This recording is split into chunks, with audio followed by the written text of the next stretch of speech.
It's the biggest advertisement of football. It is Cristiano Ronaldo and Luka Modric. হ্যাঁ, এক সময়ের সহযোদ্ধা আজকে একে অন্যের বিপক্ষে যুদ্ধে নামবে এবং তার আগে স্পেন নামবে অস্ট্রিয়ার বিপক্ষে। এই বিশ্বকাপে সবচেয়ে শক্তিশালী দলের তকমা পাওয়া এই দুটো দল স্পেন এবং পর্তুগাল, তারা যখন নামবে আজকে যুদ্ধে, সেই যুদ্ধটা কেমন হবে সেটা নিয়ে আলোচনা করবো আজকে ডি বক্সে। ডি বক্সে যুক্ত হয়ে গেলাম আমরা আবারও। চ্যানেলের পর্দায় দেখছেন রাত 12:30 থেকে, তার পাশাপাশি ওটিটি প্ল্যাটফর্ম আই স্ক্রিনে আমাদেরকে দেখতে এবং শুনতে পাচ্ছেন। সবগুলো খেলার সরাসরি সম্প্রচার হচ্ছে সেখানে এবং তার পাশাপাশি বাংলা ধারাভাষ্য চলছে রেডিও ভূমি 92.8 FM এ। বলবীর প্রান্তর যুক্ত হয়ে গেলাম আপনাদের সাথে অ্যাজ ইউজুয়াল, এবং সাথে নিয়ে এসেছি আজকে আহমেদ বিন পারভেজ। অল স্পোর্ট এবিপি না না, আজকে টেনশনে আছি আসলে। অল স্পোর্ট এবিপি কে সাথে আনি নাই, সে বেশ টেনশনে আছে। এইটা একটা knockout game, so basically Portugal তারা যদি এই ম্যাচটা হেরে যায় তাদের বিদায় ঘন্টা এখানেই। রোনালদোকে শেষবারের মতো আসলে পর্তুগিজ ফ্যানরা বিশ্বকাপে দেখবে কিনা সেটা নিয়ে কিন্তু বিশাল একটা টেনশনে তারা আছে, এবং টেনশন একই রকম ভাবে ক্রোয়েশিয়ার জন্য কাজ করার কথা, কারণ তাদের দলেও আসলে মডরিচ আছেন, পেরিসিচ আছেন, এমন সব খেলোয়াড় যারা হয়তো ওই 2018-তে ফাইনালে যাওয়া, ওই 2022-এ থার্ড হওয়া, সেই পথে তারা হয়তো শেষবারের মতো আবারও এগিয়ে যেতে চাইবে। So very interesting night coming ahead. Exactly. তার আগে যদি ছোট্ট করে আগের ম্যাচগুলো নিয়ে কথা বলে নেই, সেখানেও কিন্তু দুর্দান্ত কিছু যুদ্ধের আমরা দৃশ্যায়ন দেখেছি। এবং সবার আগে যদি আমি আসি, DR Congo wasn't very much DR to England definitely, এবং ডিআর কঙ্গোকে এক প্রকার অপ্রিয় মনে হচ্ছিল থমাস টুকেলের কাছে, যেই টুকেল প্রথম একাদশে শুরু করেছিলেন র্যাশফোর্ডকে দিয়ে। তিনি গর্ডনকে নামাননি প্রথমে, অ্যান্থনি গর্ডনকে, এবং আই গেস র্যাশফোর্ড যেরকম খেলছিলেন এখান থেকে আই গেস তার বদলি হয়ে যাওয়ার তো সময়ের ব্যাপার, বাট তারপরেও 65 মিনিটের দিকে তাকে সাব করা হলো, অ্যান্থনি গর্ডন নামলো। কঙ্গোর গোলে পিছিয়ে ছিল সিপেঙ্গার গোলে সেখানে ইংল্যান্ড, বাট সেখানেই hurricane magic. Is hurricane the best?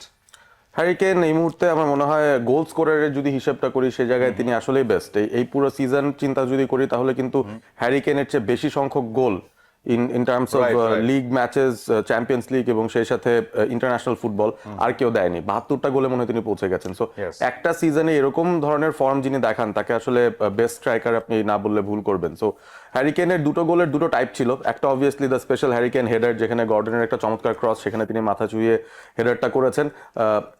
এইখানে আসলে এমপেসার একটা সুযোগ হয়তো ছিল, গোলকিপারের হাত ছুঁয়েছিলেন, তবে হেডারটার মধ্যে এত জোর ছিল সেই শটটা আসলে ঠেকানোর কোনো উপায় নাই। আর সেকেন্ড যে গোল, সেই জায়গাটাতেও আমার কাছে মনে হয় যে হ্যারিকেনের একটা একক এফোর্ট। তিনি ছাড়া এই ওয়ার্ল্ড ফুটবলে আর কয়জন আসলে ওই জায়গা থেকে ওরকম একটা টাচ নিয়ে এরকম একটা স্ট্রাইক নিতে পারবেন without even looking at the post, এটা আমি জানি না। জালটা ছিঁড়ে গেছে ওরকমই কিন্তু হয়েছিল, একেবারে বুলেট রকেটের মতো বলটা চলে গেল, এবং হ্যারিকেন একটা টাচ নিলেন, দ্বিতীয় টাচে শটটা মেরে দিয়েছেন। দুজন তিনজন ডিফেন্ডার সামনে, তারা বুঝতেই পারেননি যে কি হতে যাচ্ছে। সো এই ধরনের একটা স্পেশাল গোলে হয়তো ইংল্যান্ডের প্রয়োজন ছিল, কারণ কঙ্গো পুরো ম্যাচে এত এনার্জি দেখিয়েছে, এত জোরে তারা প্রেস করেছে, ইংল্যান্ডকে খেলতেই দেয়নি সেরকম।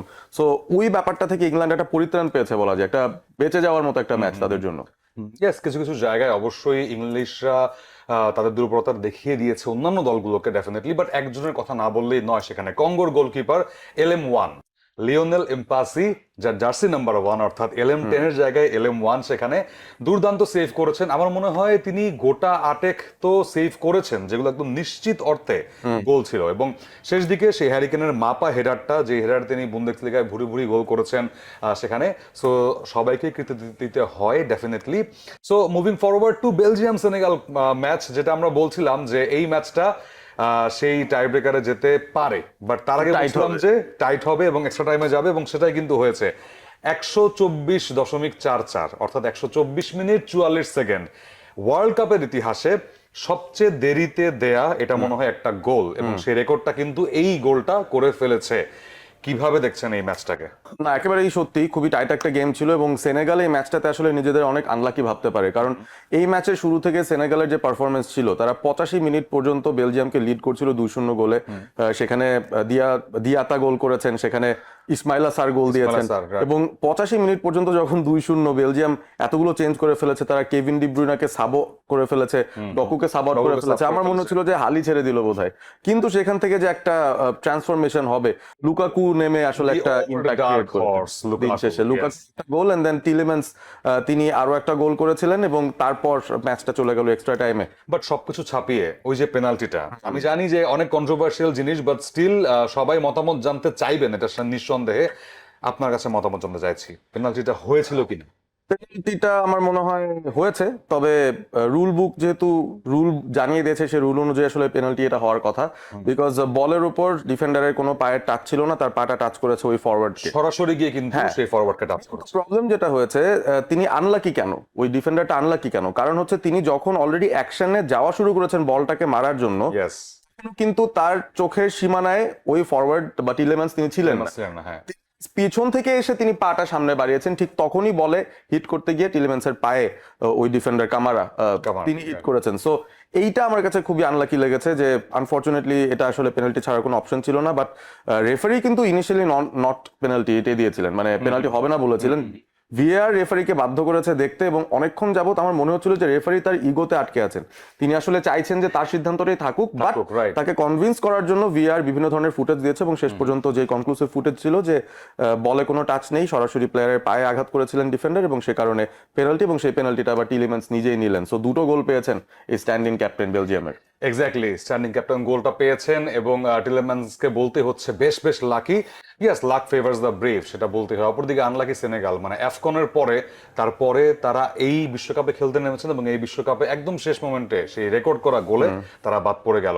লাল কার্ডের খেলা চলেছে আরো ডেফিনেটলি। ইউএসএ বসনিয়া, যেই ম্যাচটা নিয়ে আমরা ভেবেছিলাম যে টাচ করব না, বিকজ ইউএসএ ফেভারিট ছিল, তারা ফেভারিটের মতোই গেছে, বাট স্টিল তাদের মাথার উপর এখন শঙ্কা। তাদের হয়ে এই বিশ্বকাপে 4 ম্যাচে 3 গোল করে ইউএসএ সর্বোচ্চ গোলদাতা বোলোগান, তিনি আর সেমির আগে নামতে পারবেন না। Please explain. রাইট, তিনি লাল কার্ড খেয়েছেন ম্যাচের 60 মিনিটের মাথায়, তবে তার আগে একটা গোলও দিয়েছেন।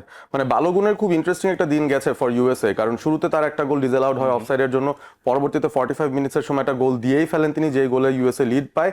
60 মিনিটের মাথায় তিনি একটা খুবই র্যাশ ট্যাকল করেছেন, যিনি প্রতিপক্ষের ডিফেন্ডার ছিলেন তার অ্যাঙ্কেলটা বোধহয় ভেঙে গেছে, আমি জানি না, তাকে স্ট্রেচারে করে নিয়ে যেতে হয়েছিল। তো এই ফুটেজটা রেফারি দেখে শেষ পর্যন্ত it's a dangerous tackle consider করে বালোগুনকে লাল কার্ড দিয়ে দিয়েছেন। না, খুবই খুবই ভয়ানক ছিল সিনটা, যারা দেখেছেন তারা জানবেন। বাট তারপর মনে হচ্ছিল 10 জনের ইউএসএ বসনিয়া কি কামব্যাক করবে কিনা, মাত্র 1 গোলের লিড। এবং সবচেয়ে মজার ব্যাপার হচ্ছে তারা কিন্তু ডিফেন্সে যায়নি। হ্যাঁ হ্যাঁ, ডিফেন্সে তো যায়নি, এবং অ্যাটাক করতে গিয়ে উল্টো ধরাটাও খেয়েছে, কারণ ইউএসএ তাদের সেকেন্ড গোলটা পেয়ে গিয়েছিল একটা ফ্রি কিকের মাধ্যমে, টিলম্যানের একটা ফ্রি কিক, ভালো ফ্রি কিক, তবে বসনিয়ার কিপার মনে হয় বেটার করতে পারতেন। ইন এনি কেস ইউএসএ তারা রাউন্ড অফ 16 চলে গেছে অনুমিতভাবে, এবং তারা ফেস করবে ওই বেলজিয়ামকে, যারা সেনেগালকে হারিয়েছে। Yes, exactly, Belgium versus USA, একটা fire cracker waiting for you. So আরো ম্যাচ অবশ্যই আছে, যেটা নিয়ে কথা বলছিলাম প্রথম দিকে। আজকের ম্যাচের প্রাইম বিজ্ঞাপনে যাওয়ার আগে ছোট্ট করে যদি আমি বলি, স্পেন অস্ট্রিয়া, অস্ট্রিয়ার হারানোর কিছু নেই, স্পেনের কিন্তু পা ফসকানোর ভয়টা রয়ে গেছে। কি মনে হয়? আজকে আমার মনে হয় স্পেনের বেস্ট ভার্সনকে আমরা দেখতে পারি, কারণ অস্ট্রিয়া স্পেনকে জায়গা দিবে, এবং যদি লামিন ইয়ামাল শুরু করেন সে জায়গাগুলো তিনি ব্যবহার করবেন। স্পেনের ফ্রন্ট লাইন আজকে ক্লিক করার কথা আমার ধারণা। সো যতটা কঠিন মানুষ ভাবছেন, হয়তো তার চেয়ে সহজে স্পেন ম্যাচটা জিতে যেতে পারে। Exactly. So now the poster match, definitely সেখানে পর্তুগাল ভার্সেস ক্রোয়েশিয়া, দুই বন্ধুর বিচ্ছেদ আজকে হয়ে যাবে রিয়াল মাদ্রিদে, যারা কিনা একটা কিংবদন্তির পর্যায়ে নিজেকে নিয়ে গেছেন যার যার জায়গা থেকে। লুকা মডরিচ এবং সেখানে CR7 দুজনে ঢুকছেন, ডেফিনেটলি দুজনে বুড়িয়েও গেছেন বলতেই হচ্ছে। 6টা ব্যালন ডিওর আজকে মাঠে ঘুরে বেড়াবে, 5টা CR7 এর এবং একটা লুকা মডরিচের। কিভাবে দেখছেন এই ম্যাচটা? কঠিন ম্যাচ হবে, এবং আনফরচুনেট হবে দুটো দলের সমর্থকদের জন্যই, কারণ যে কোনো একজন আজকে বিদায় নেবেন। সেই এই ম্যাচটা রাউন্ড অফ 16 হলে কি হতো? সেটাই, আরো সামনে হলেই বা কি হতো। তবে পর্তুগাল আসলে নিজেদের কবর নিজেরাই খুঁড়েছে, তারা গ্রুপে সেকেন্ড হয়েছে, তারা ফার্স্ট হলে হয়তো ইকুয়েশন অন্যরকম হতো। তারা সেকেন্ড হওয়াতেই কিন্তু প্রথম ধাক্কায় তাদের ক্রোয়েশিয়াকে ফেস করতে হবে। তবে পর্তুগিজ ফ্যানদের জন্য সুখবর যেটা, সেটা হচ্ছে গত 9 ম্যাচে 2টো ড্র, 7টা জয় পর্তুগালের এই ক্রোয়েশিয়ার এগেনস্টে। সো তাদের এই রেকর্ডটাই বলে দিচ্ছে যে ক্রোয়েশিয়াকে তারা আসলে খুব সহজেই হয়তো বিট করতে পারে। বাট এই পর্তুগালের কনটেক্সট আবার একটু ডিফারেন্ট, ক্রোয়েশিয়ারও আসলে কিছু পয়েন্ট প্রুভ করার আছে। আমার মনে হয় খুবই টাইট হবে, এটাও আসলে এক্সট্রা টাইমে গেলে কিন্তু আমারও মনে হচ্ছে। এবং একটা দলের গড় বয়স বেশি, একটা দলের গড় বয়স একদম তরুণের মতো বলতে হচ্ছে সেখানে। সো তার এই প্রোগ্রামটা শেষ করার আগে, ডি বক্সটা শেষ করার আগে, ডি বক্স থেকে আমি জানাতে চাই যে পর্তুগাল হয়তো আরেকটু উজ্জীবিত হয়ে আজকে খেলতে নামবে, বিকজ 3 জুলাই তাদের যেই সহযোদ্ধা মারা গিয়েছিলেন ডিয়েগো জটা, তার মৃত্যুবার্ষিকী কিন্তু। সো ওই মৃত্যুবার্ষিকীটা হয়তো আজকে পুরো পর্তুগালকে এক করে খেলতে সেই সাহস, সেই উদ্দীপনাটা যোগাতে পারে যে প্লে ফর ডিয়েগো জটা and as usual play for CR7।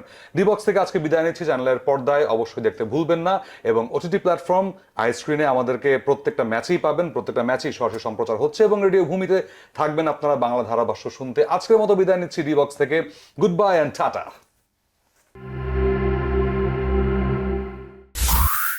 Radio ভূমি 92.8 FM।